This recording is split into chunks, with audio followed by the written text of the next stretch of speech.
target.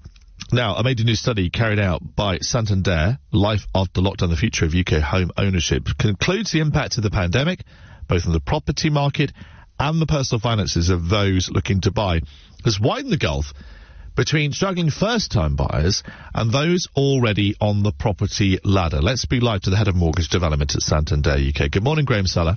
Good morning, Jim.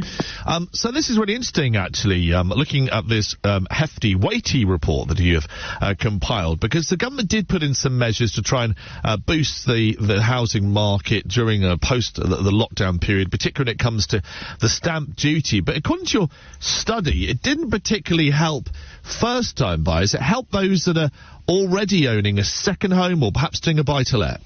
Absolutely, Jim. And it's an interesting survey. We did a survey in 2019 where we looked at first-time buyers and what their sort of struggles were to get on the housing market. And it's generally deposits and affordability. And what we've seen through the COVID period and the government support, you mentioned the stamp duty, the mortgage guarantee scheme, etc. What that has done is increased the price of property in the UK. So prices are up by around about 10%.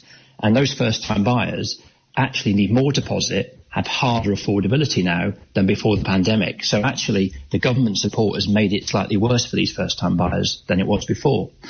Now, there's many reasons for that. Now, there's many things that Santander are doing and other lenders are doing. But what we're looking to do is calling for government and industry really to come together. What can we do to make it easier for first-time buyers to buy their first home in the coming years? And what are those measures? Well, the measures is if deposit and affordability are the two main barriers, how can we get first-time buyers to access more deposit? Now, banker mum and dad, where traditionally these first-time buyers have gone, they're struggling a little bit. The over 50s have been disproportionately affected by redundancies and things, and therefore that's a little bit harder to get. But what we're looking at is maybe schemes that the government can give to key workers where they can lend deposits through their PAYE systems, etc. But just looking as an industry to come together to look for ways to help. And it does, though, sadly, really appear. We know that during the pandemic, in terms of job losses, it has been younger people who've been hit hardest. And it does feel like, or certainly when you look at this survey as well, the dream of home ownership is moving further and further away. Yeah, well, one of the most interesting statistics is, you hear a lot about us saving more money in the pandemic, so everyone saved more, spending less. But actually, the first-time buyers have been, only 17% of first-time buyers were able to save more money over the last sort of 15 months, compared to an average of 31% against next-time buyers and the buy-to-let landlords, as you mentioned. So it is harder for them.